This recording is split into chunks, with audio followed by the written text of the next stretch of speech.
Espero que todos estejam bem. Já pegaram aí o seu livro de história, o caderno de geografia e as nossas folhas que a tia enviou para vocês?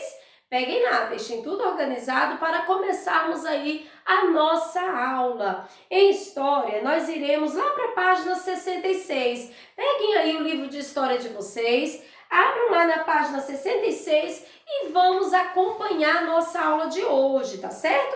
A tia Angélica vai lendo e vai explicando para vocês esse conteúdo proposto hoje. Hoje nós vamos falar sobre cidadania no passado e no presente. Como que era a cidadania no passado e como que é hoje?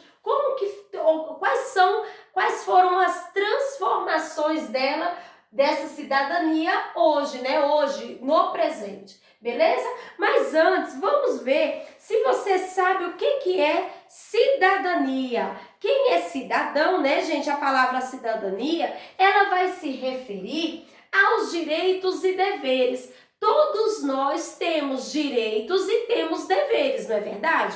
Vocês sabem que temos aí, né, a Constituição Federal, que é onde, né, gente, está ali registrado os nossos direitos, porque nós, como cidadãos, né, nós temos direitos e também temos deveres, obrigações também. E como que eram esses direitos e deveres no passado? Não é verdade? Vamos estudar isso aqui hoje. Então, cidadania, quando eu falo de cidadania, estou me referindo ao quê? Que o cidadão, ele tem numa sociedade, né?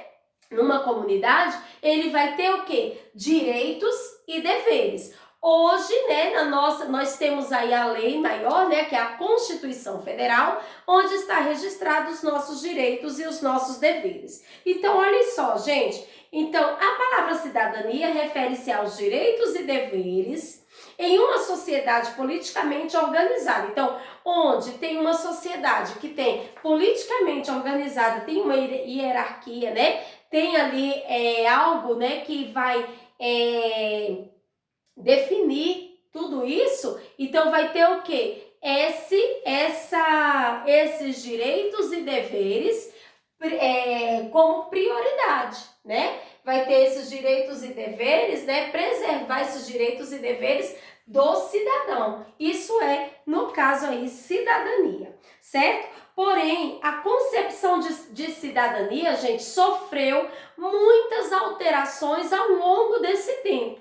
Então, não era dessa forma. Não era dessa forma que as pessoas na antiguidade, né, antigamente agiam no passado. Então, como que era organizado essa cidadania, esses direitos e deveres? Como que eles estavam organizados? Então, na Babilônia, um dos primeiros tratados jurídicos de que se tem registro era o Código de Hammurabi. Esse Código Hammurabi, ele foi organizado há cerca de 3.800 anos. Então, lá na Babilônia, né, foi um dos primeiros tratados jurídicos. Era esse Código de Hammurabi. Então, organizado há cerca de 3.800 anos.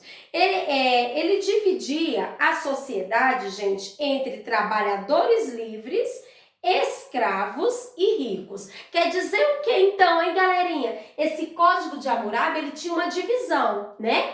Entre os trabalhadores livres, entre os escravos e entre os ricos. Então, um aí, né, ia ter o que? Mais privilégio do que o outro, não é verdade? Ele tinha essa divisão nesse código dele, nessa lei. Então, eu acredito, né, gente, vamos pensar aí, se ele dividia entre os trabalhadores livres, os escravos e os ricos, um poderia ter mais o que direito, né, do que o outro. Então, de acordo com esse conjunto de leis, os delitos contra a população que tinha mais propriedades eram punidos com maior severidade. Então, de acordo com esse conjunto de leis, os delitos contra a população que tinha mais propriedade, eles eram punidos com maior severidade. Havia também uma diferença entre homens e mulheres, pois apenas os homens tinham direitos à herança familiar. Então, olhem só, nesse Código Hammurabi, aqueles que tinham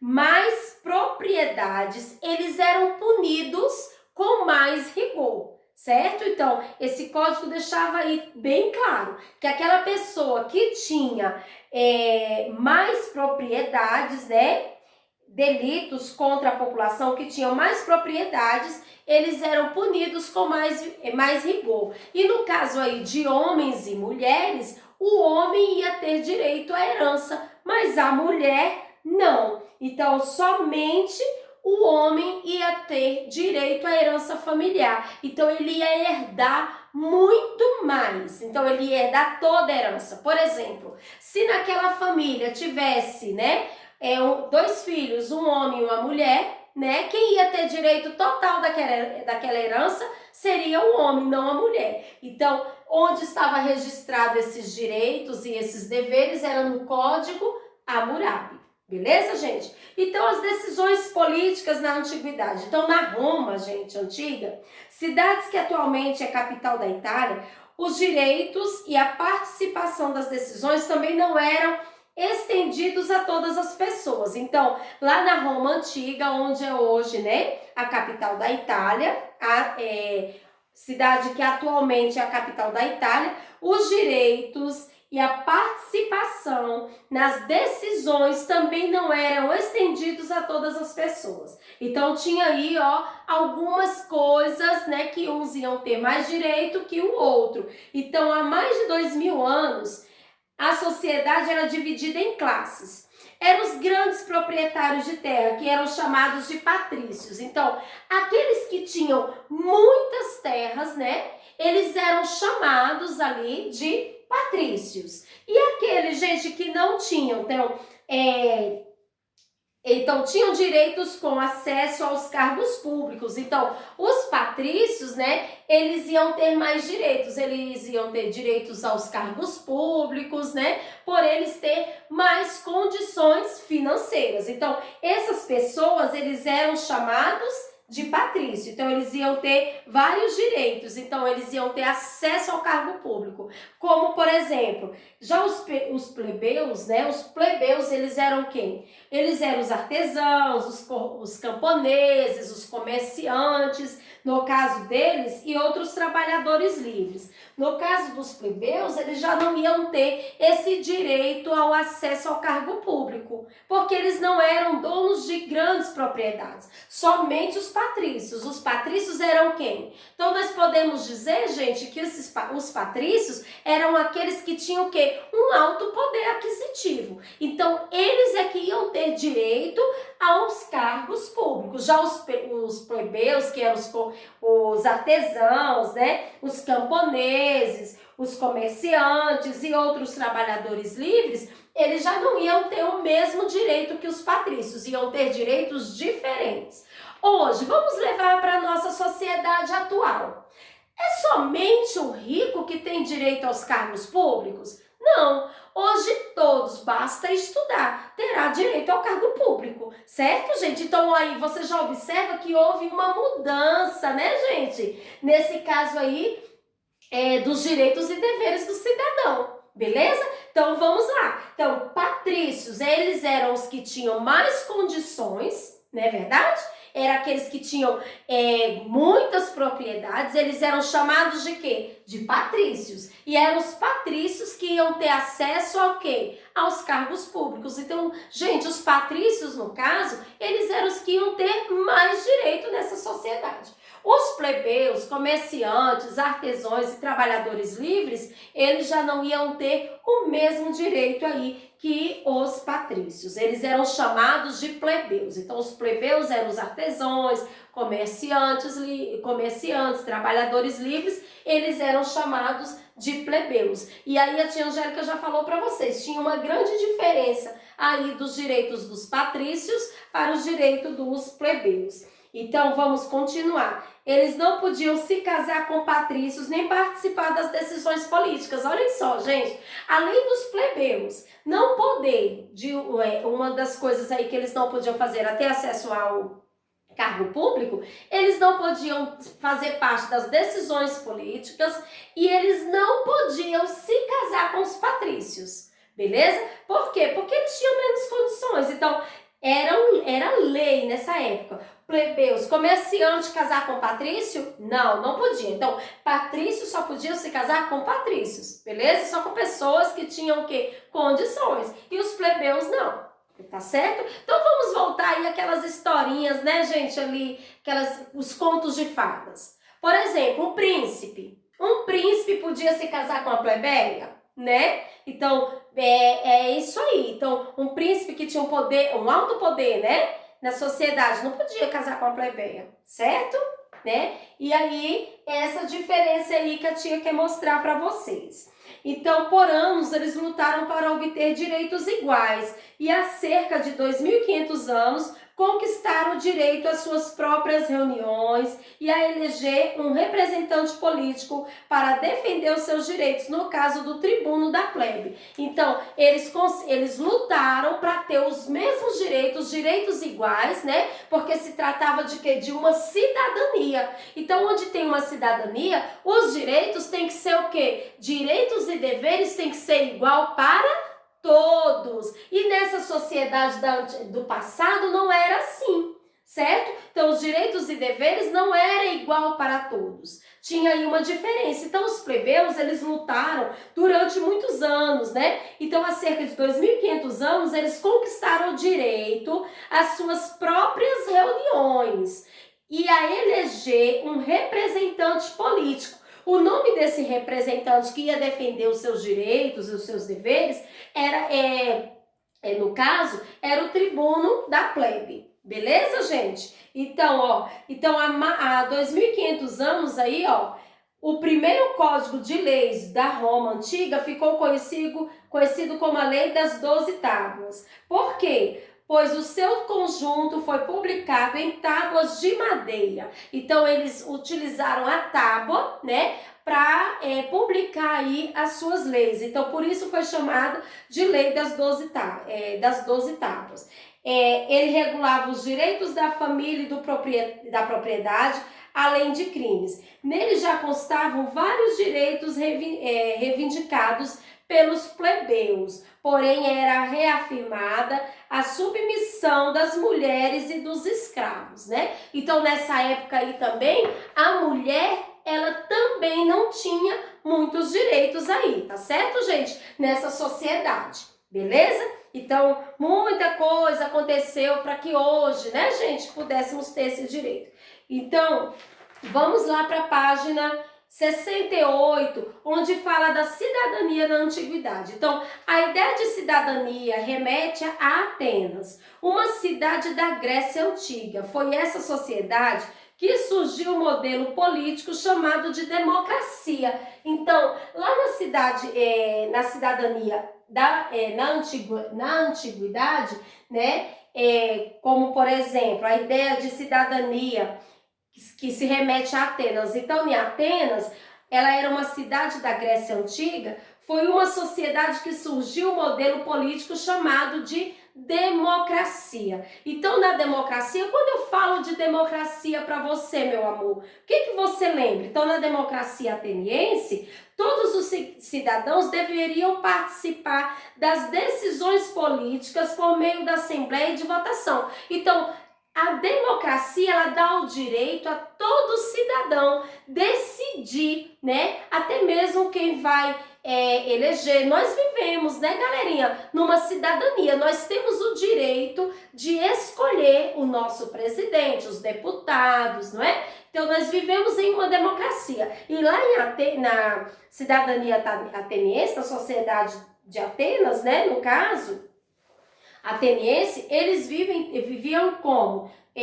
Surgiu um modelo político chamado democracia, onde toda a sociedade ali teria o direito de fazer as suas decisões políticas. No caso aqui lá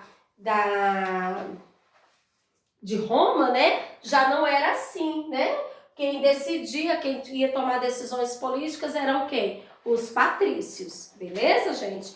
Então, ó, na democracia ateniense, todos os cidadãos deveriam participar das decisões políticas por meio de assembleias e votações. Esse regime é diferente, por exemplo, da monarquia, em que o poder está nas mãos apenas de uma pessoa e é transferido de forma hereditária. Então, a democracia, todos decidem, no caso aí, por meio de voto, quem vai aí ser o seu líder, né? No caso, já na monarquia, não, né? Esse poder está nas mãos somente de um, né? Somente de uma pessoa e ninguém tem o direito, no caso, de interferir, de votar, de falar quem é que ele quer ali no poder. Não. Vai passando de pai para filho, né? Então é uma hierarquia aí, né? Tem uma forma, né? Aí não é decidido, no caso, por meio de voto, certo? Então, em Atenas, há 2.700 anos, a sociedade ela era dividida seguindo alguns critérios, como o local de nascimento e a quantidade de terras ou propriedades de uma pessoa ou família. As pessoas nascidas na cidade que tinham grandes propriedades de terra, elas eram chamadas de eupátridas. Então, quem eram os eupátridas? Eles eram as pessoas que eram nascidos na cidade, né, no caso aí de Atenas, que tinham grandes propriedades de terra. Então, se eles nasceram na cidade e tinham grandes propriedades de terra, eles eram chamados de eupátridas, beleza? E se considerava os legítimos cidadãos de Atenas. Então, eles eram considerados, os eupátridas, os legítimos cidadãos de Atenas, né? Então, por que eles eram chamados de eupátridas? Porque eles tinham grandes propriedades de terra, né? E eles eram considerados, né? Eles tinham nascido na cidade de Atenas e tinham grandes propriedades de terra. Então, eles se consideravam os legítimos cidadãos, certo? De Atenas. Apenas os homens dessa classe podiam tomar decisões sobre a cidade, como a oligarquia. Então, apenas os homens dessa classe, então, eles eram eupátridas, né? Aquele homem, ele tinha que ser eupátrida, né? Apenas ele podia tomar decisões sobre a cidade como uma oligarquia, certo? E aí, o que quer dizer oligarquia? Oligarquia é uma forma de governo em que um pequeno número de pessoas controla o poder. Então, lá em Atenas, quem é que controlava esse poder? Eram os eupátridas, né? Quem eram os eupátridas? Aquele que nascia na cidade, ele tinha grandes propriedades de terra e ele era considerado uma pessoa legítima aí de Atenas, um cidadão legítimo de Atenas. Era ele que tomava todas as decisões políticas. Se fosse uma mulher eupátrida, podia tomar decisão política? Não, somente os homens, tá? Tinha que ser homem, tinha que ser eupátrida, beleza? Comerciantes, né, e pequenos proprietários, eles eram chamados de demurgos, né? Então, era comerciantes, né, pequenos proprietários, né, tinham poucas propriedades, eles eram chamados de demurgos. Aqueles que não possuíam terra ou comércios eram conhecidos como tetas. Então, os demurgos, né, eles eram os comerciantes e pequenos proprietários. Os tetas eram aqueles que não possuíam terra ou comércio. Nasciam lá em Atenas, eles eram chamados de tetas porque eles não possuíam terras e nem comércio. Já os demurgos, eles eram denominados demurgos. Então, os demurgos eram os comerciantes e os pequenos proprietários, tá certo? Chamados de eupátridas, aqueles que eram nascidos nas cidades, eles eram considerados cidadãos legítimos de Atenas e eles tinham grandes propriedades. Os demurgos não, eles eram comerciantes e possuíam eles eram pequenos proprietários. Eles eram denominados demurgos. E os tetas eram aqueles que não possuíam nem comércio e nem tinham terras. Então, eles eram chamados de tetas. E as pessoas nascidas em outros locais eram chamados de metecos, tá bom? Então, os metecos eram aquelas pessoas que nasciam em outros locais ali de Atenas. Grande parte da população de Atenas, porém, eram compostas de pessoas escravizadas, tanto por dívidas quanto por guerras. Então, grande parte da população de Atenas eram compostas de pessoas escravizadas, tanto por dívida quanto por guerras. Então, a maior parte da população ateniense, né, elas eram escravizadas, né, por conta de dívidas ou por guerras. Tá certo, gente? Então, em 2004, por exemplo, 2006 anos atrás, revoltas e pressões populares levaram a uma série de transformações nas leis do regime político de Atenas. Naquela época, um novo código de lei definiu punições iguais para habitantes da cidade e as penas passam a ser estabelecidas por uma autoridade de acordo com o delito cometido. A escravidão por dívida foi proibida e foi criada uma assembleia para a participação popular. Então, houve uma mudança, né? Então, até então, eles ainda escravizavam as pessoas, né? Por conta de dívida, né? E aí veio aí uma nova lei, um novo código, onde proibiam, né? A escravização, né? Por dívida, né? Não podia mais escravizar ninguém por dívida. E aí foi criada uma assembleia para ter a participação popular, certo? E o poder dos eupátridas ainda assim era grande. Mesmo tendo essa nova lei, os eupátridas ainda tinham um grande poder naquela sociedade. Afinal de contas, na mão deles estava o quê, gente? As grandes propriedades, né? A maior parte da propriedade pertencia a quem? Aos eupátridas, beleza? Então, entretanto, as mulheres, então o poder dos eupátridas ainda assim era grande, mas o conceito de democracia ganhou força e a cidadania foi estendida a todos. Aos homens maiores de 18 anos, aos filhos de pai e mãe ateniense. Entretanto, as mulheres, os escravos e as pessoas não nascidas em Atenas não eram consideradas cidadãs e estavam excluídas da participação política nas instituições daquela cidade. Então, houve transformação, porém alguns, né, se aquela pessoa não tivesse nascido em Atenas, elas não eram consideradas cidadãs de Atenas, né? E estavam excluídas das decisões políticas, da participação política, nas instituições daquela cidade.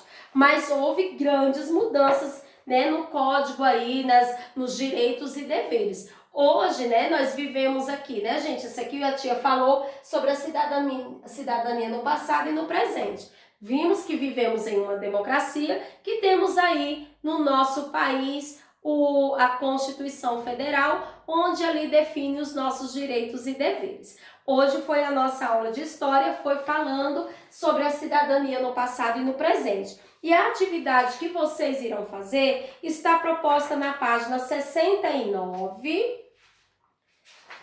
Desculpem, na página 67 e 69. Vocês irão ler e irão responder a página 67 e 69. Tem textos aí para vocês responderem. Logo após aí vocês terminarem de assistir, nós ainda vamos falar do nosso conteúdo de geografia, que hoje nós iremos falar sobre a região centro-oeste. Nós já trabalhamos a região norte, nordeste, né?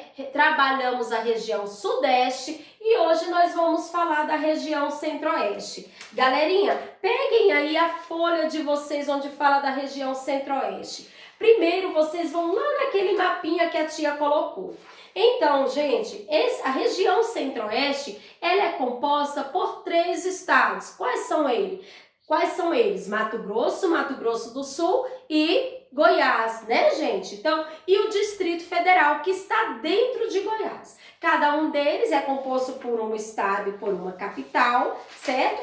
O Distrito Federal está dentro do Goiás, sendo o Distrito Federal Brasília, no caso, que está dentro do Distrito Federal, né? Brasília é a nossa capital, a capital do Brasil. A região centro-oeste, gente, é uma região onde fala lá no texto, ó, A região centro-oeste ainda é pouco povoada, possui poucos estados e essa região não é banhada pelo mar, né? Nós vimos aí várias regiões que são banhadas pelo mar, porém a região centro-oeste ela não é banhada pelo mar, ela fica aí bem no centro aí, né? Então, os estados de Mato Grosso do Sul fazem divisão do Brasil com os países do Paraguai e da Bolívia. A região centro-oeste, gente, possui em seu relevo as elevações do Planalto. Então, olha só, vamos lá. No relevo da região centro-oeste, nós temos o Planalto, né? Temos as depressões e temos aí a planície. Os planaltos são terras altas, né? Central do Planalto Meridional, recebe o nome de chapadas, as montanhas pequenas, velhas com formas arredondadas. Aparece também uma região de planícies, né? Que são terras baixas, chamadas de planície do Pantanal Mato-Grossense, tá certo? Então, nós temos aí os planaltos, as depressões, temos as planícies e temos a planície aí no Pantanal Mato-Grossense. A vegetação do Pantanal é muito variada, né, gente? É muito rica. Em alguns lugares ela é mata, em outros é de campo limpo e de ótimo valor para a pecuária. Nos campos da população desenvolve o plantio de chá como comércio.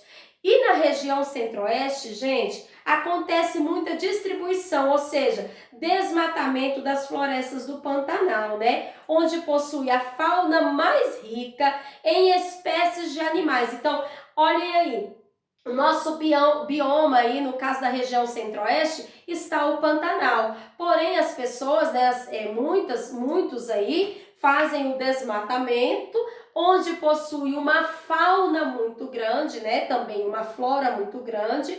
Então tem uma espécie, uma fauna muito rica. Quando eu falo fauna, eu estou me referindo a espécies de animais, certo? Então no Pantanal eu tenho uma espécie de animais muito rica, certo, gente? Então, onde possui a fauna mais rica em espécies animais, onde muitos deles estão em extinção por causa da caça ilegal dos homens. Então, também, gente, o desmatamento também causa isso, né? Porque onde tem ali uma espécie, uma fauna muito grande, eles também, esses animais, eles precisam da vegetação, acontece o desmatamento, acontece a caça ilegal e aí vai diminuindo, né, a quantidade de animais da região. Então, tem muitos animais aí que estão no Pantanal, que é o bioma presente aí na região centro-oeste, que estão aí, ó, em extinção. Então, a exploração do minério é rico na região centro-oeste, ferro, manganês, cristal, ouro, níquel, diamante. A pecuária é a atividade econômica mais importante com a criação de bovinos, criados para o corte ou na produção de leites e seus derivados. A agricultura sempre foi uma atividade menos importante, mas são cultivados o café, o algodão, o milho, o feijão e o principal, o trigo e a soja. A população da região centro-oeste é formada por boiadeiros, por garimpeiros, pelos ervateiros e pelos seringueiros, certo, gente? E vamos falar um pouquinho aí dos aspectos físicos, né? O clima predominante da região centro-oeste é o tropical. Ao norte, onde há a floresta amazônica, o clima é equatorial, quente e úmido, certo, gente? Outra coisa, os principais rios são o Xingu, Tocantins, Araguaia, Paraguai e o Paraná. São os principais rios aí localizados na região centro-oeste, certo? O clima dessa região é tropical e ao norte, onde há a floresta amazônica, o clima é equatorial, quente e úmido, certo? O relevo são de planaltos, depressões e planícies, né? Sendo aí também a planície do Pantanal Mato-Grossense, certo? A vegetação, gente, característica dessa região é a floresta amazônica, né? Vou tirar essa informação aqui de história. Floresta amazônica, né? A floresta amazônica, cerrado, Complexo do Pantanal, floresta tropical, certo, gente? Então, o complexo do Pantanal, floresta amazônica, cerrado, floresta tropical e o complexo do Pantanal. A tia vai colocar aqui nesse cantinho para vocês poderem verificar direitinho. Então, ó, a vegetação aí da floresta da região centro-oeste está composta pela floresta amazônica, floresta tropical, complexo do Pantanal, certo? E o relevo que nós temos aí na região centro-oeste é planalto, depressões e planícies, o clima é tropical e ao norte, onde há a floresta amazônica, o clima é equatorial, que é um clima quente e úmido, certo? Os principais rios dessa região são os rios do Xingu, Tocantins, Araguaia, Paraguai e Paraná. Beleza? Essa região é composta por 3 estados, né? Mato Grosso do Sul e Goiás. E dentro do Goiás, nós temos lá o Distrito Federal, tá certo? Beleza, galerinha? No caso aí, gente, o Distrito Federal, ele está dentro de Goiás, né? Ele faz parte aqui da região centro-oeste. Eu acredito que vocês aí compreenderam direitinho. Iremos estar estudando um pouco mais sobre esse conteúdo. A tia vai pedir para vocês colarem aí as 2 folhas, né? As folhinhas onde tem textos e atividades no caderno de geografia. E enviei para vocês também um mapinha, onde vocês irão pesquisar, colocar o nome de cada estado, certo? Do Distrito Federal no local correto, faça uma legenda e pinte corretamente o mapa da região centro-oeste. Outra coisa, temos aí umas questões para responder. Essas questões também vocês irão colar no caderno de geografia. Aguardo vocês logo mais no nosso plantão de dúvidas para falarmos mais sobre esse assunto, beleza? Um beijo para vocês e até a próxima aula.